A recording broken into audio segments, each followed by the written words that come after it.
Ambush करने का मतलब है कि कोई छुप के बैठा है और जैसे ही टारगेट उसकी रेंज में आया उसने उस पर अटैक कर दिया।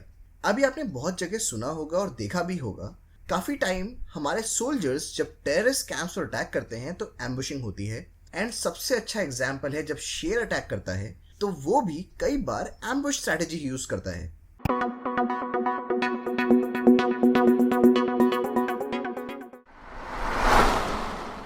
ये स्ट्रैटेजी मार्केटिंग में भी काफ़ी ब्रांड्स बहुत अच्छी तरीके से यूज़ करते हैं।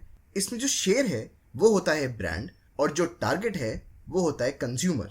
कोई भी ब्रांड जब एडवर्टाइज करता है तो उसका सबसे इंपॉर्टेंट ऑब्जेक्टिव होता है कंज्यूमर अटेंशन। सो अगर कंज्यूमर ने 10 ब्रांड्स के ऐड देखे और उसको सिर्फ एक ब्रांड याद रहा तो वो एक ब्रांड सक्सेसफुल रहा कंज्यूमर अटेंशन लेने में।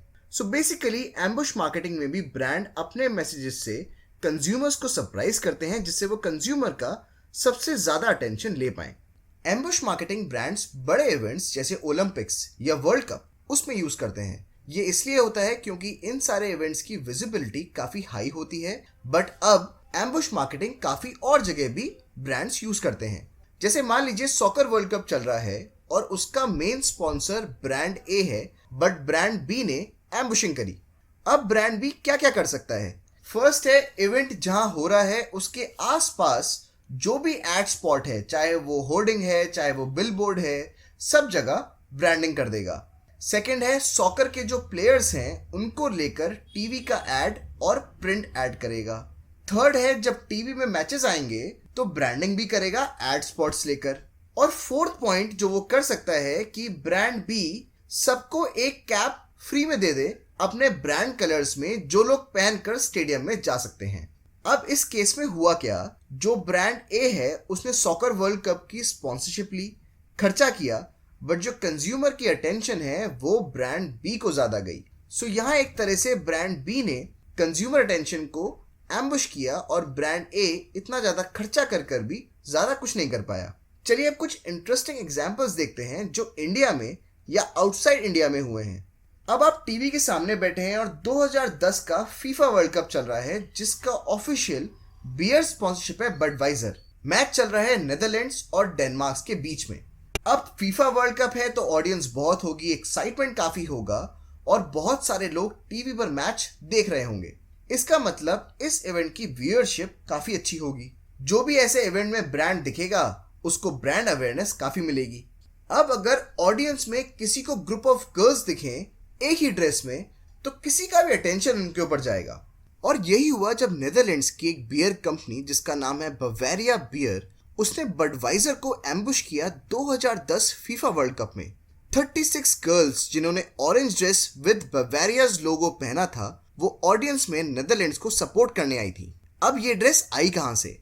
बवेरिया ने काफी लोगों को गिफ्ट पैक्स बेचे थे मैच से पहले जिसमें ये टी शर्ट भी थी। ये कैंपेन बहुत हाईलाइट हुआ और इससे बवेरिया को काफी पब्लिसिटी मिली लोकल और इंटरनेशनल मीडिया में। अगर आपने भी कहीं इस टाइप की मार्केटिंग देखी है तो कमेंट करके हमें बताइए क्योंकि ये बहुत इंटरेस्टिंग होती है। दूसरा एग्जाम्पल है जब लग्जरी कार्स की लड़ाई हुई बिलबोर्ड्स पे। ऑडी A4 लॉन्च हुई और बिलबोर्ड पर एडवर्टीजमेंट आया योर मूव BMW। BMW कहाँ चुप बैठने वाला था, उसने फिर साथ ही में बिलबोर्ड लगाया चेकमेट। अब यहाँ पर एडवर्टीजमेंट भी चल रहा है और चेस का गेम भी जहाँ top 2 luxury brands publicly fight कर रहे हैं कंज्यूमर अटेंशन के लिए।